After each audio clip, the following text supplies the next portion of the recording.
Hello, welcome back to my YouTube channel. I have a question for you. Why does everyone do this now with the mics? Especially ones that are made to clip onto you. Why are we doing this? Is there a specific reason, or is it just like a trendy thing, like an accessory? I don't get it. That is the cool thing to do now, apparently, but I am not going to be doing that. Anyway, welcome back. Today is a little bit different because I wanted to kind of just chill out, relax, have a cozy chat with you on the couch, and talk about some things. So I was gonna do a repot and chat today, and as I was kind of digging through my Instagram to find old pictures, I was going through all of these plants that I used to have before, and I was going down memory lane. It was a little nostalgic, and at one point I was like, I couldn't believe that I had all of these plants in my house, especially all at once. And it just really got me thinking of plants that kind of like changed my brain chemistry in my head with this hobby. Meaning I loved it so much, and I just felt like I was the luckiest little egg alive because I had these plants, but why I don't have them anymore. So I guess today's video is, I think I have 10 plants that I love with my entire heart and soul that I would never own again. So we're just gonna start. We're gonna go down this list and start at number 1, which is the Rhaphidophora tetrasperma. I almost had to cursive it. Oh, actually, maybe honestly, any Rhaphidophora. So let's specifically talk about the Rhaphidophora tetrasperma. So a lot of people call this the mini monstera. It is not a mini monstera. It is not a monstera. It's a Rhaphidophora, and I can remember the first time that I saw one of these, I literally thought that was it for me. That was my Roman Empire. That was the end-all be-all.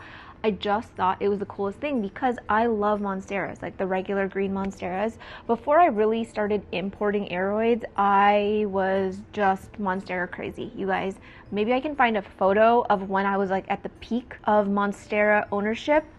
I was just buying every mature monstera on Marketplace, on Craigslist. Vince was like, we need to slow down, like we're running out of space. But I just could not get enough of them. I wanted to live in a monstera jungle. I wanted them in every corner. I wanted every square inch of my house covered in monsteras. And at one point I was kind of getting there, and then I was introduced to thrips. I had never, I've had monstera before, but none of my monstera, surprisingly, ever had thrips when I was living in California. And that was certainly not the case here. I had a full-on thrips outbreak, and that was like the start of, it was the beginning of the end, really. I went from having maybe like 15 mature monsteras in my house to like 2 because I was just overrun with thrips, and I was terrified, and I was disgusted and appalled and just sad. But what am I talking about again? Oh yeah, so, I love that plant, and people call it the mini monstera. I honestly, for a good reason. It looks very similar, but I was just like, it's like a little teeny tiny miniature version of it, and it's just so cool. And I think where I went wrong in the beginning is I only really looked at plants that were, 1, growing in like the wild or like the jungle, and 2, growing in people's collections that lived in somewhere that was very obviously tropical. So their plants looked amazing, like beautiful. And then I brought it home and was like, how the hell do you grow this thing? It just looked like a stick with leaves, and not in a good way. Not in the way that we want it to look. And I just could not, 1, keep up with the fenestrations. I feel like anytime that it would run out of pole or it didn't have anything to climb, it would revert back to not having fenestrations, or it would only just have 1. And I just didn't really like the look of it. I felt like the internodes were way too long. There was too much space between each internode, that if you didn't have like a few plants together in one pot to make it really bushy, it just looked, I don't know, just looked really gangly and strange. And it just kind of started to stress me out. Honestly, I was not looking forward to new leaves. I did not like the way it ever looked in any place that I put it in the house. And even when I did have it on a pole, I just felt like it was way too much maintenance. I know some people, they just have it growing on a wall, or they have it on a bamboo pole and then like it's just growing wild and it's fine. My neighbor actually had a really big plant, and his like grew off the pole. It was just kind of like in a dark corner of the house, and it was beautiful. But I just don't have such luck. I feel like for most, if not all, climbing plants, if I don't give it optimal conditions, it just does not grow well for me. I tried multiple times. I probably like bought and sold this plant like a total of 5 times before I just decided it's not for me anymore. I don't want to do it. And then I moved on to the rhaphidophora, is it the pertusa? Yeah, the pertusa, the rhaphidophora pertusa. I will say that if you like the decursiva, okay, I am so confused. If you like the tetrasperma, but you want something that has bigger leaves and that's easier to fenestrate without so much work, I highly recommend the pertusa. It's got a, I would say, like a smoother, shinier leaf, and it's more on the elongated side. It is really like, it's a lot sharper than the tetrasperma. The tetrasperma has, I mean, I guess it just depends like not what form of tetrasperma. I think there's only one. But it depends on the genes of the tetrasperma. There's some tetraspermas that are like really oval shaped no matter how you grow them. Then there are some that are like really, really round and just really beautiful. I've seen it being sold as like large form, but I really, that's beyond my, that goes way over my head. I believe I did have both forms, and the large form was incredible. I will throw it up right here. But again, the second the new leaf grew out, just so tiny, and I was like putting it on a pole, like a really, really nice pole. It was growing into the pole. It was in a tent. Nothing. So yeah, I just gave up, honestly. I did like the pertusa, but I just kind of got bored of it after a while. I felt like it was growing a little bit too fast and I wasn't getting much out of it. I don't know why I make the exception for the monstera, like just the regular monstera. I think it's because I feel like every house is supposed to have a monstera and no house is complete without one. And yeah. So anyway, then I tried the decursiva because that plant is so cool. Super, super shiny leaves, has like a lot more venation on it. And yeah, it's they call it like the dragon tail plant. I don't know why. I don't know why they call it that, because it doesn't really look like a dragon. Well, I guess no, it does look like a dragon tail. No, not really. The reason that I did not enjoy growing this plant specifically was because of the runners. I just found that even if it was on a pole, it was getting optimal light conditions, relatively good humidity, like a little bit more than ambient. It would just push out runners. Runners means like a node without a leaf. So it just keeps pushing node, node, node. And so then you have just this stick that's like growing up the wall. And I'm like, for every leaf that I do successfully grow, it's like not even worth it, because now I have a leaf down here. I've got 3 feet of stick and then another leaf up there. Like, what am I supposed to do? What am I supposed to do with this? So, yeah, no more rhaphidophora for me. Honestly, that plant, like once I fully committed to just severing that relationship with rhaphidophora, I felt so light, I felt so free. But I will say that when I do come across a really good rhaphidophora on Instagram, I do linger a little bit longer. But I think that's the beauty of where I am right now. I can appreciate other people's plants and be happy for them and like know the potential of it and be like, man, it would be super nice to have one too, but not enough for me to actually bring one home. Honestly, it's a very liberating place to be.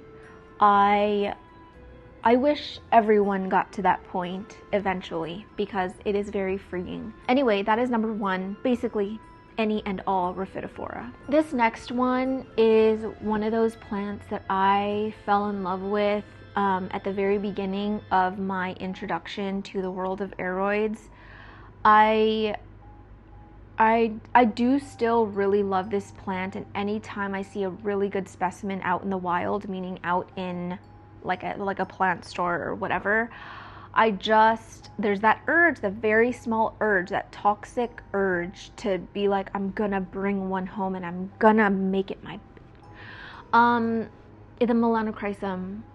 I can remember the first time I ever saw that plant. It was very, very popular back in 2019. And when you looked up, like aroids for sale or whatever, that was like always one of the first ones to pop up. And my sister had acquired a nicely sized Milano from her importer back in, I think it was 2018 or 2019. And I saw it in person and just fell absolutely in love. I had never felt a plant with that texture before. I had never seen a leaf in person with that sheen and that color. And my mind was like truly blown. I was like, what is that sound?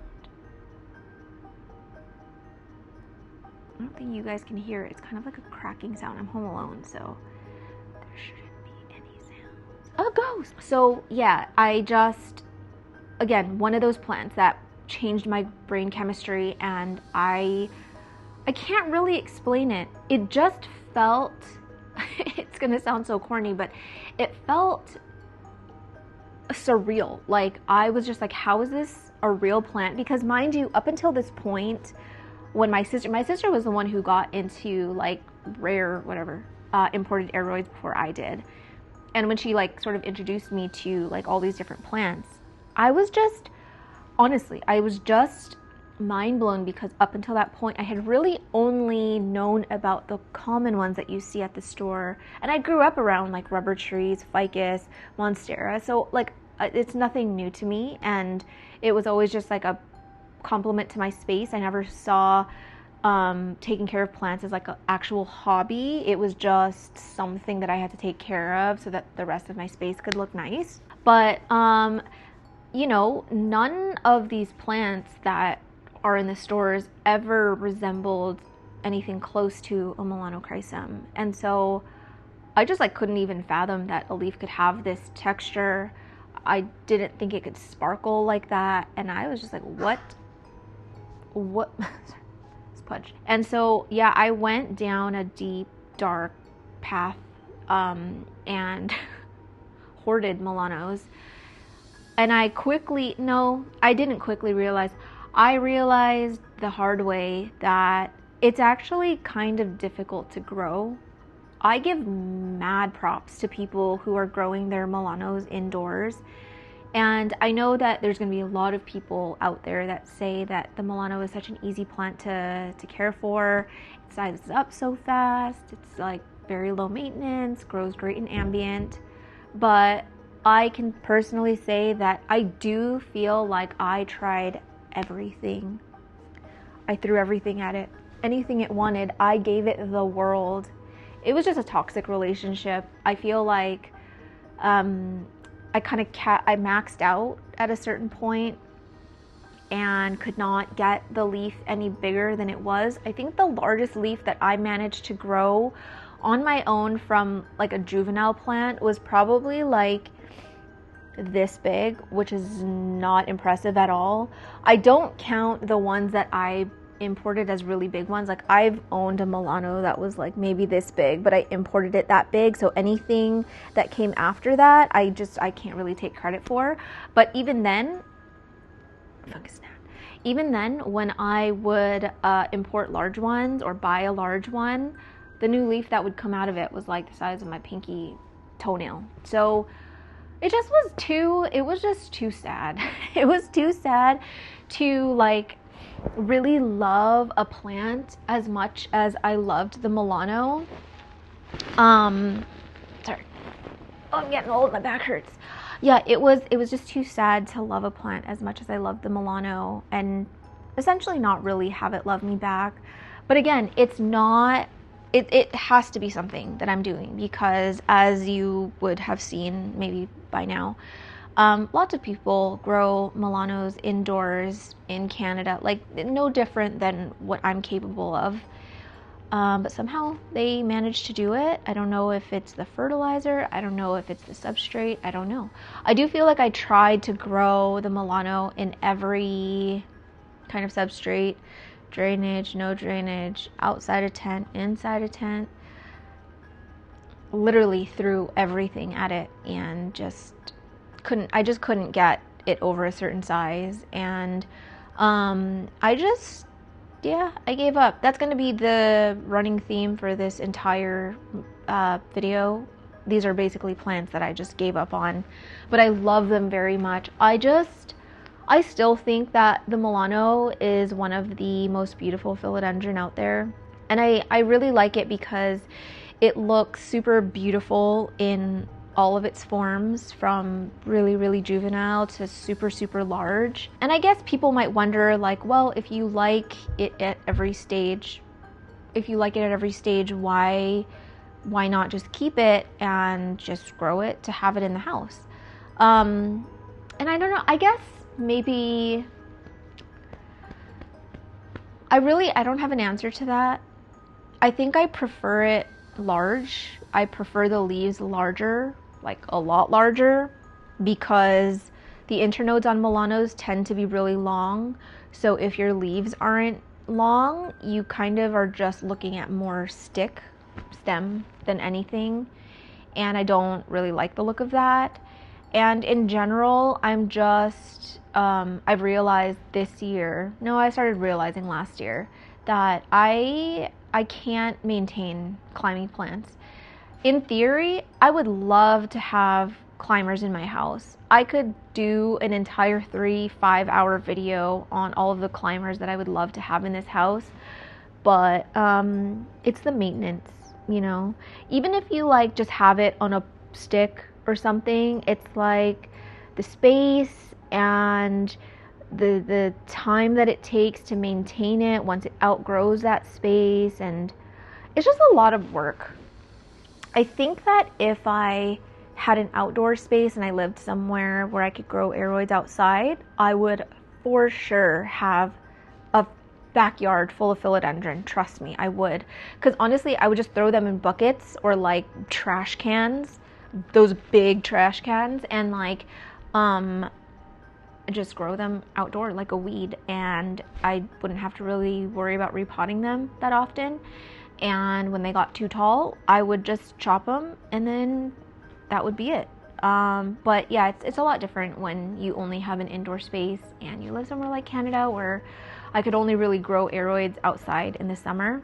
And even then, I am not a fan of bringing plants indoors and outdoors because of the pest thing. But yeah, the melanochrysum, definitely one of those plants that if I had to think of any of my favorites that can't have in my house, that is top 3 for sure. And I kind of, like on this list, I put like in parentheses the gigas, but I don't like that plant as much as the Melano. I think that the Melano is way nicer than the gigas.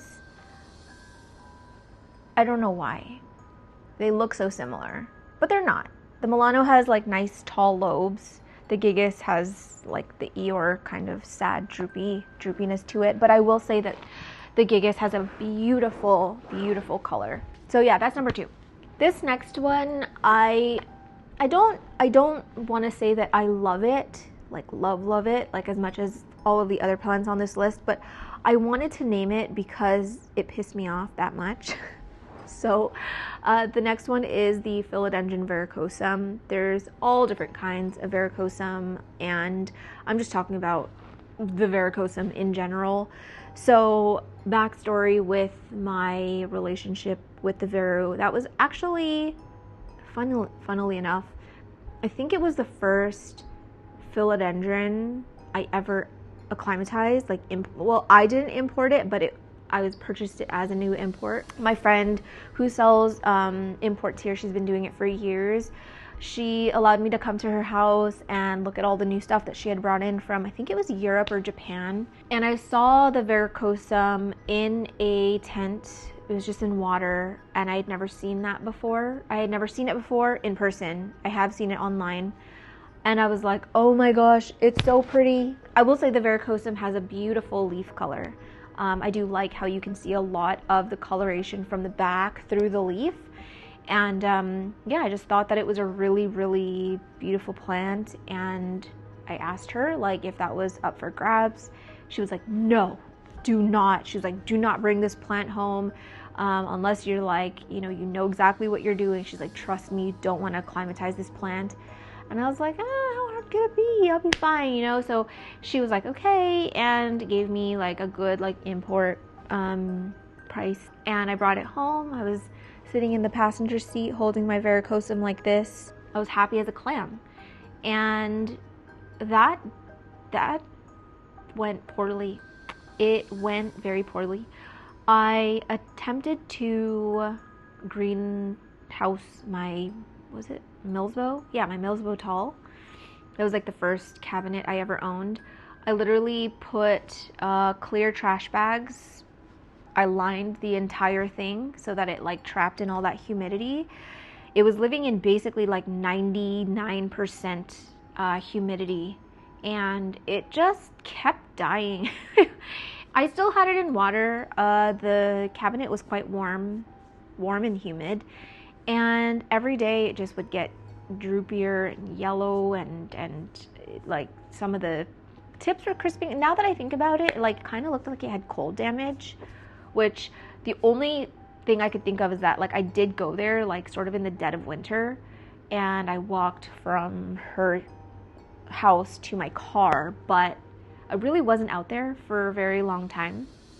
But I do think there was a little bit of cold damage. It could have been from shipping too, because I think she had only gotten the shipment in like 2 days before I arrived. And so yeah, it could have just been like delayed cold damage. But either way, it was not fun to root. It took forever to root. And it just was not ever happy. So I was a little bit traumatized and scarred from that one, because every day I just kind of watched it, go into the afterlife. It met its maker. It eventually just died. It croaked, and I was sad, obviously, but luckily I didn't pay too much for it, and I just kind of took that as like a learning lesson. But then I tried again. I bought an acclimatized verrucosum. Somebody had grown it in their cabinet, and they told me that it was living in like 75% humidity, and at that point I had the Millsbow, which was at like 90. Put it straight away into there. I knew that this was not a new import because it was rooted in a plastic pot, and it had like a bunch of new roots. Like, it did not look like it was a new import at all.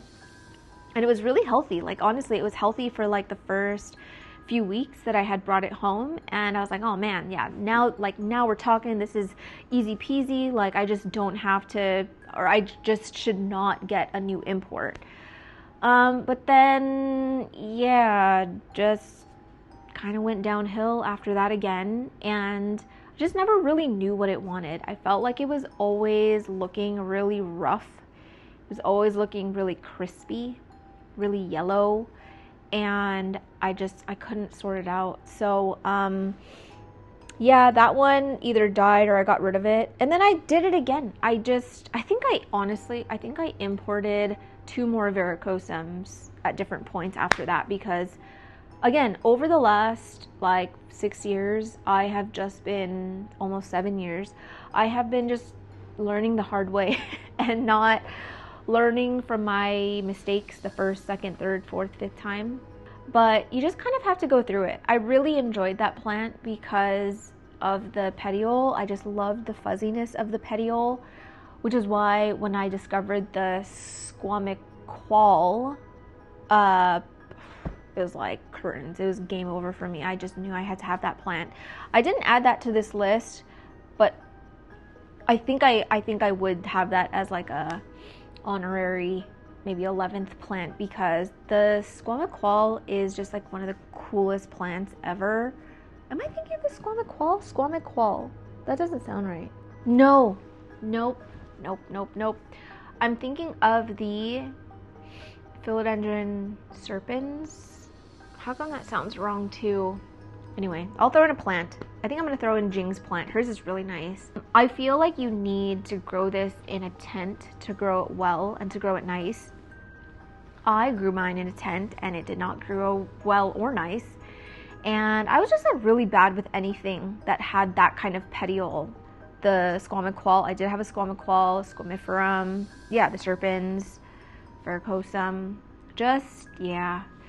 Me and those plants don't mix, but they are beautiful. And it's a nice contrast to like the rest of the collection. Honestly, this light is making my head hurt a little bit. But yeah, I couldn't do it anymore. I felt like I was, again, throwing everything at it, taking advice from everyone who grows it. And I have a friend who was growing it in ambient from the moment he got it from Equigenera, and it's growing just fine. So I don't know. I feel like in general, I'm just really bad with climbing plants.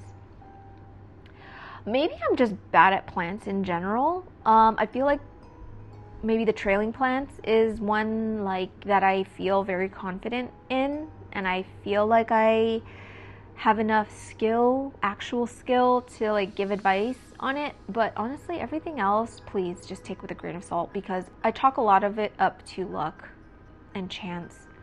But yeah, that verrucosum hates me.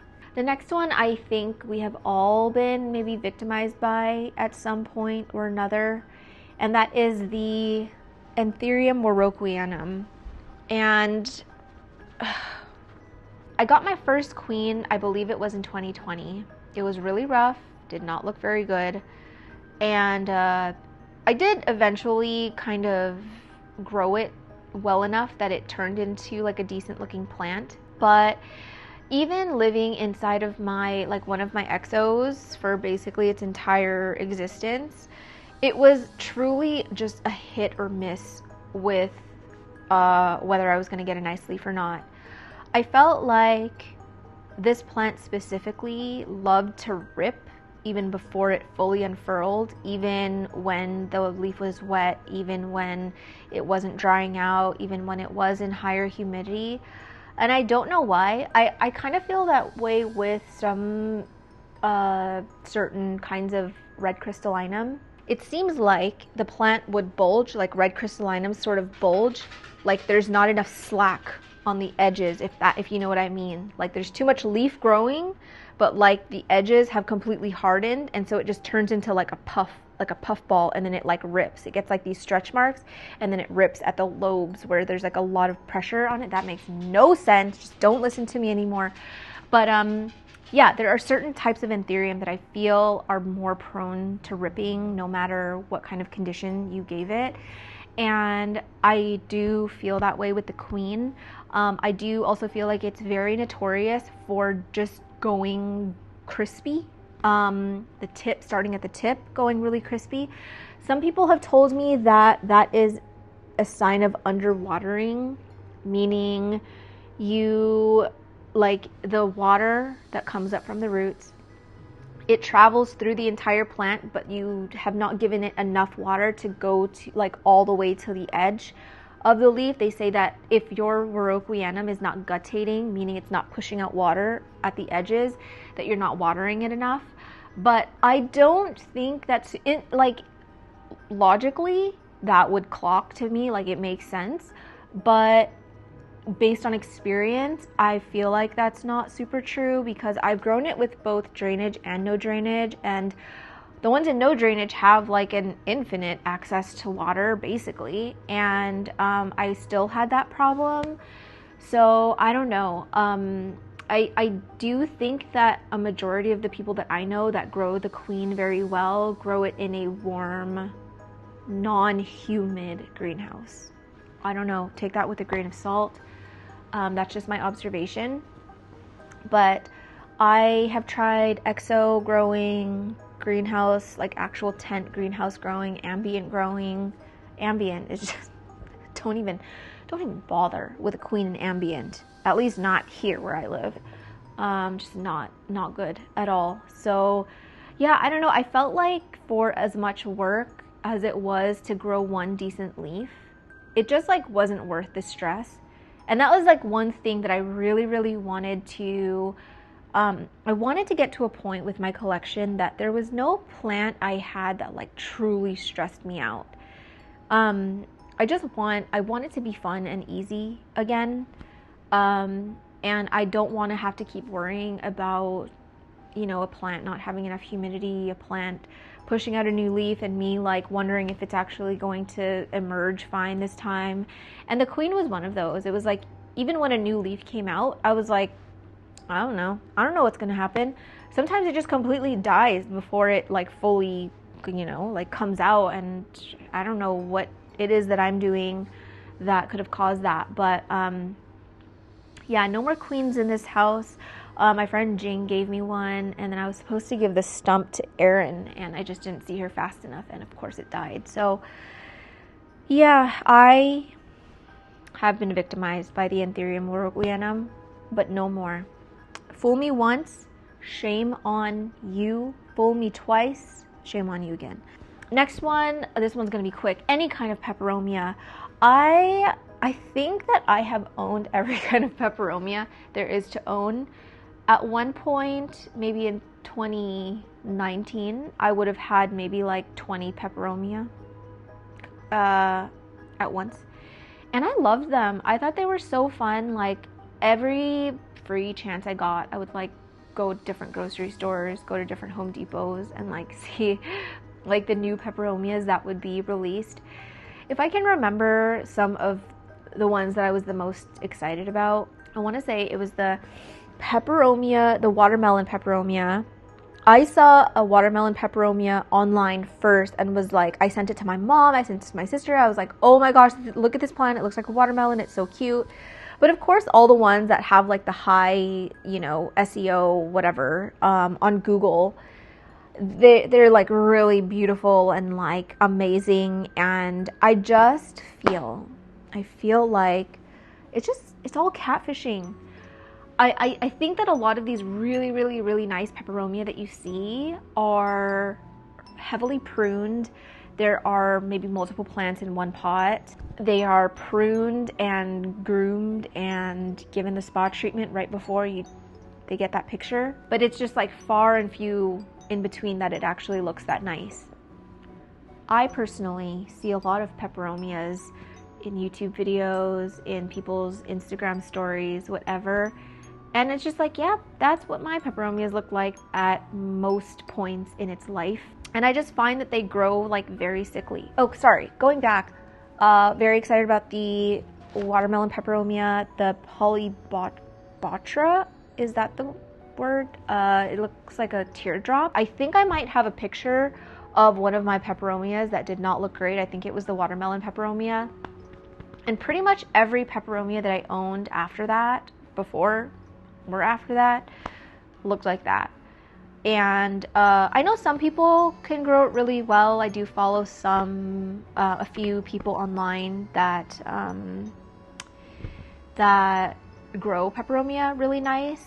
But one, I don't know their secret, and two, for me, I don't think that they're nice enough to make it worth the effort, whatever their secret is.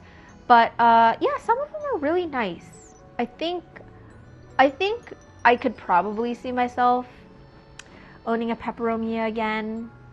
I just don't know which one it would be.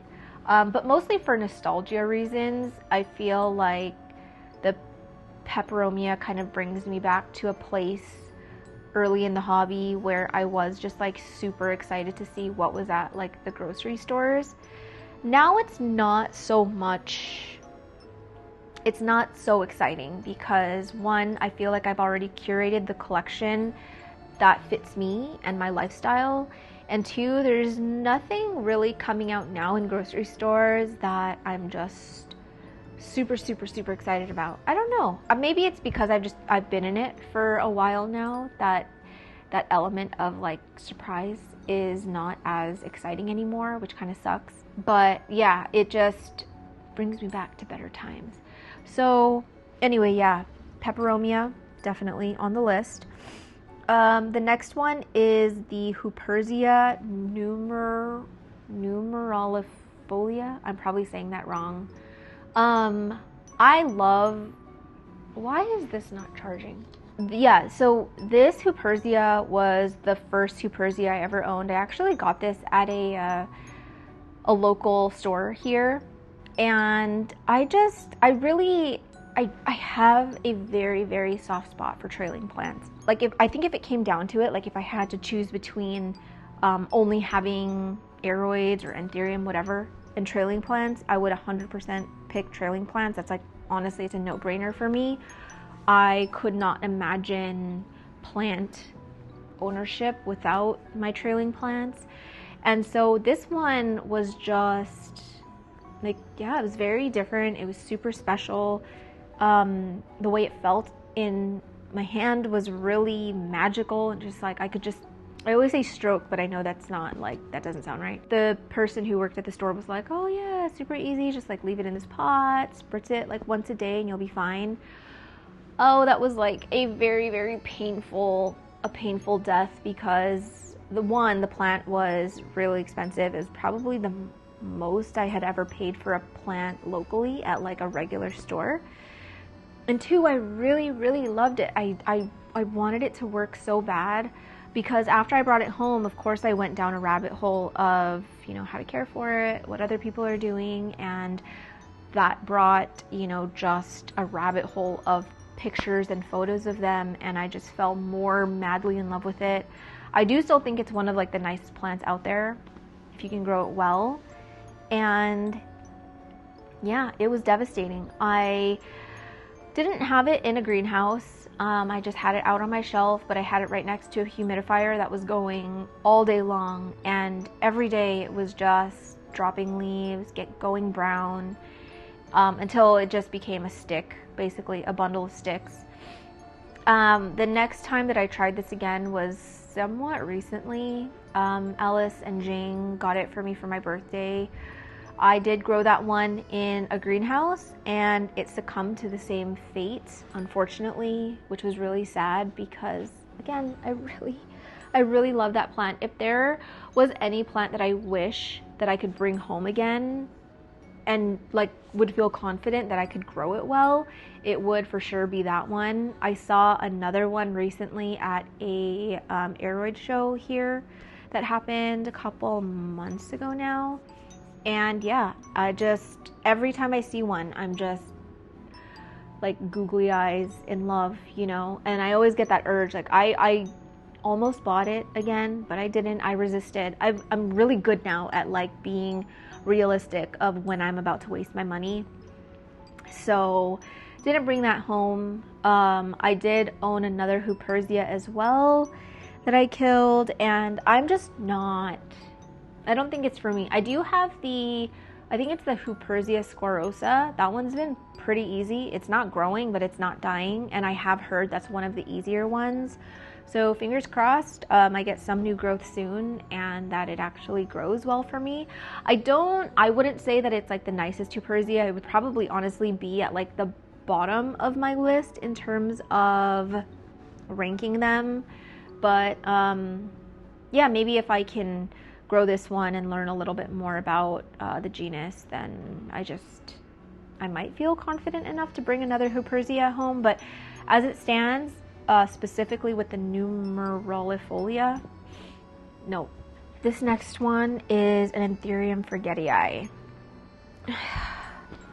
I have just come to the sad realization that I think forgetii are one of the hardest Anthurium to grow. I do. I think no matter what kind, I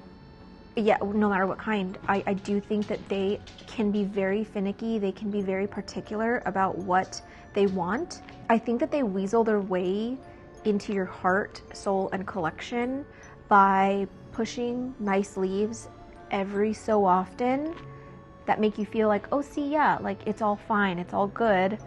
And then there's just like this long period of cockapoo leaves. I find that it does a lot of the weird Anthurium things in terms of looking very fungal, going really crispy and dry, pushing out like ugly, mutated looking leaves, drying up before it even comes out of the caterpillar. It kind of just does everything that you don't want your Anthurium to do. And I don't know why it took me such a long time for it to like click to me that like maybe it's just forgetii. I think it's because it's such a common Anthurium to have. It's everywhere. I feel like everybody has one. And so you don't really associate that with it being a difficult plant to grow. I personally think it is. I know a lot of people grow forgetii really well because I see you guys growing it really well.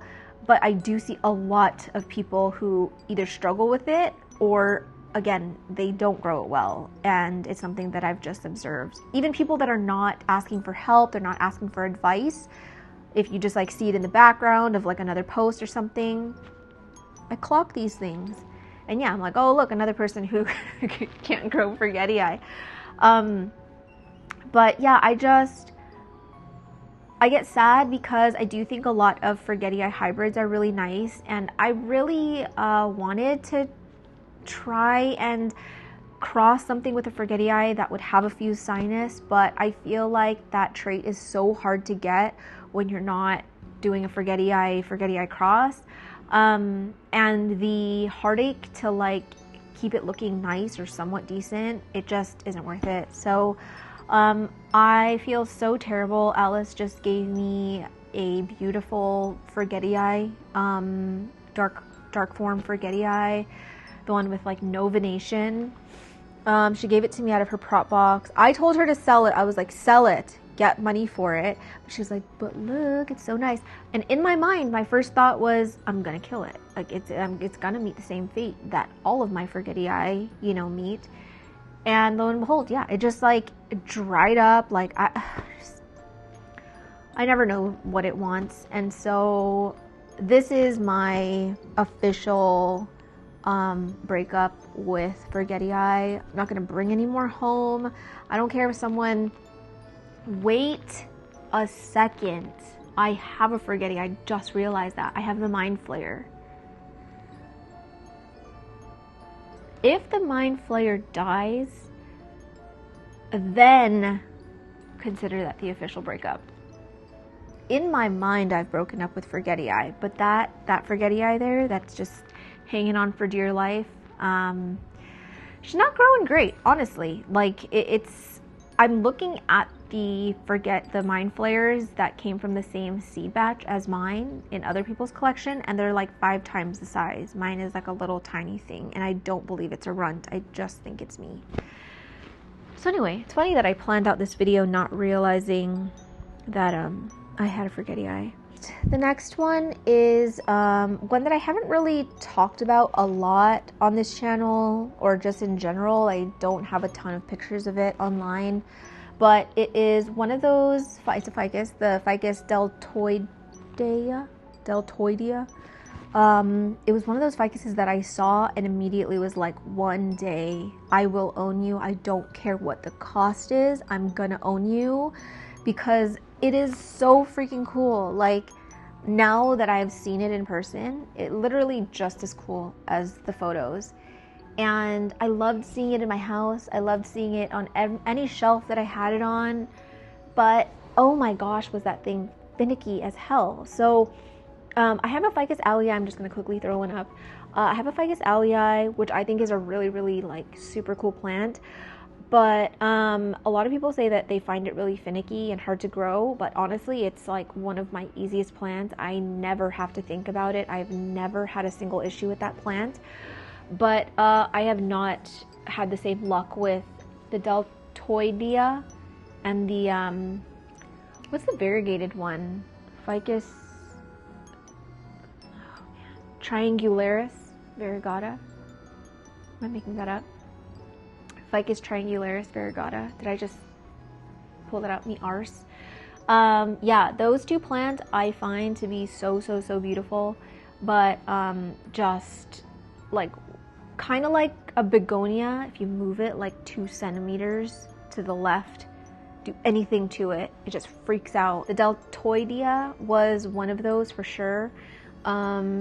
If I ever let it dry out, drop all of its leaves. If I used too much fertilizer, dropped all the leaves. If I didn't use any fertilizer, dropped all the leaves. It just didn't really like me at all. And I think that it's just one of those plants that like to be left alone, for one. I didn't like repot it super fast that I can remember, because I got it from a store in Portland called Anthurium Botanicals, and it was already like nicely potted up, and it had fresh soil, so I like didn't need to. I can remember. I could be wrong. I might have repotted it. But either way, like, you should be able to repot your plants, right? Like, that's what I mean. I don't want to have plants that I feel like are gonna croak the second that you do something to it. Both of those plants were just incredibly sensitive to anything. I don't know what it wanted, honestly. I tried both plants in both high and low humidity, high light, lower light. Didn't like anything. It kind of seemed like a plant that just shed and grew its leaves and shed and grew its leaves again. And I personally just don't have a good relationship with those kinds of plants, because it stresses me out, like makes me feel like I'm doing something wrong. And so yeah, I just eventually, well, they just died. I didn't get rid of them. They both eventually completely died.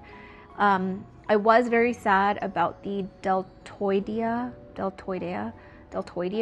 because again, I think that's one of like the coolest ficuses around. I would love to have a massive one in my house, but I don't think I could ever put myself through the heartbreak again. It's kind of like the Benjamina. The Benjamina is definitely a plant that likes to be left alone for like decades. Like, don't ever touch it. I'm not the kind of plant parent that can just leave a plant alone. I always feel like I have to like do something, which is like not a great trait. But even when I feel like I wasn't doing anything with that plant, it just didn't like me. So if you can grow it well, good for you. I'm very happy that you get to enjoy that plant, because yeah, that one was a wish list for a while, and I like screamed when I realized that they had them at Anthurium Botanicals. I made sure to like stop in before I left Portland to grab one, and it was just a sad series of events getting to that point. I probably only had it for like a couple months before it died. So that was sad. I wish I had more time. I wish I took more pictures of it. But yeah, never again. The next one is a monstera, and I don't find monsteras to be incredibly hard to take care of, but this one specifically, for some reason, requires some kind of blood sacrifice, or you have to do some kind of seance. I don't know. The aurea, the monstera aurea, and don't lie, I see more ugly ones than nice ones grown in settings like this, like a hobbyist environment, not like in a greenhouse or a nursery. They all turn brown. I don't know what it is with that type of variegation. I had that issue as well with, I think it was a Monstera stanleyana aurea variegata. It just, no matter what I did, I tried silica, I tried over-fertilizing basically, I gave it plenty of light. Someone said it needs to be moving at all times, so I put it right in front of a fan. It eventually just browns. I feel like at any given point it only had maybe like 3 nice leaves on it, and then the rest was just brown and ugly, and I just can't enjoy a plant that looks like that. I don't find it nice to look at, and I think that the monstera, like that kind, that's the type of plant that you want to see have a lot of leaves on it. I think unless you're talking about like the green, just the regular green monstera, and it's like a nice big leaf with like all the fenestrations, having 1 leaf on it at a time I think is acceptable, because I don't know, I just, for some reason I can make an exception for that. But I feel like with variegated monsteras in general, they look nicer when they're really full. So yeah, it just never ever looked like a presentable plant. It never looked good. There were very small periods of time where I was able to keep the variegation on it without it turning brown, but more often than not, it was brown. So yeah, I eventually had to give up that dream. There was a point where like I really thought that I had cracked the code, because I think maybe for like 3 months I had maybe like 6 or 7 leaves on it that wasn't turning brown. But then eventually it did, you know. And it's not just like the oldest leaf would turn brown. It was like it was all turning brown at the same time. And it was just too frustrating, and it just got really, really, really freaking annoying. And yeah, I just had to do away with it. I much prefer I want to say of all of the variegated monstera, the Thai is probably your best bet, because one, it's like stable.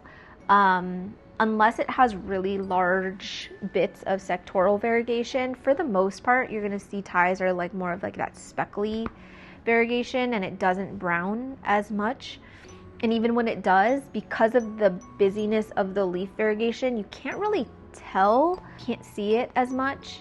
But with something like the albo or the aurea, it's so obvious. And I don't know, nothing is uglier than a variegated monstera that is just turning all brown, or like you could tell people are chopping the brown bits off. It's like, what's the point, you know? Like, what's the point of having it if it's just gonna look like that all the time? I will say that there are some people who grow it phenomenally. I don't know what their secret is, but I certainly am not one of those people. So yeah, that is that. And then the last one, I'm not gonna go in depth about it because one, I'm so hungry, and two, Vince is gonna be home with Archie soon. But I think if I have to like pick one plant that I was the most frustrated with ever, it was the monstera spruceana. I bought that one as a 1-leaf plant, and I never grew another leaf. I had it for probably 8 or 9 months, maybe even close to a year, if not a year. And the only thing I managed to grow was stem. It just pushed runner after runner after runner. I don't know what it wanted from me. I put it on a moss pole. I put it in a greenhouse. I had it blasting under light. I had no freaking clue how to grow a leaf on it. And I was like, at some point, I was like, just give me 1 leaf. I don't even care if the leaf is like this small. Just give me 1 leaf. Like, I've had this plant for so long, and all I have are runners, and it never gave me a leaf. And I'm bitter. I hold a grudge. It's one of those plants that I felt like won, you know? Because if I could have gotten 1 leaf, I would have felt like really victorious, and I would have felt like I won, but I didn't. And yeah, it was just the most frustrating plant to grow. But it's like a really nice plant. I see some spruceanas and I'm like, that's what I was trying to grow. I feel like I had a really, really nice one. But again, just not worth the effort. Never, ever again. You couldn't pay me. You could not pay me enough money to bring home another spruceana. It just brings back bad memories. But yeah, that is my little list of plants that I love very much that I would never take home again. I would love to know what yours are. I could probably do like a part 2, 3, 4, 5 of this, because there are a lot more plants that I'm leaving out on this list. But yeah, you live and you learn. And it took me a couple years to finally sort of like get closure with some of these plants, but we have arrived. I'm feeling pretty good about my collection right now. I think there are still maybe a handful that I feel are kind of teetering on that cusp of like, I'm a little scared of you, but I love you enough to keep you around. But otherwise, yeah, I'm just smooth sailing right now, really. Besides trying to keep pests away, I feel like in terms of the plants themselves, like we're okie dokie. I might have to skip a video after this, so it might be like a month until you see another video. But yeah, just lots of lots of stuff going on in my life right now. I'm very tired. I have work for, you know, like my videography thing that I'm doing now. So yeah, just really busy, really tired, lots of personal life stuff going on that I'm dealing with, going to California, blah, blah, blah. And to be honest, YouTube is just kind of like very low priority for me right now. But I wanted to get something up for you today. So I guess I will see you when I see you. Thank you everyone for the well wishes. Everyone who said that they were going to be praying for my grandpa. It's not looking good. But yeah, tough days ahead for sure. I appreciate you guys so much. Please don't forget to give this, just give this video a thumbs up if you like it, and I'll see you in the next one.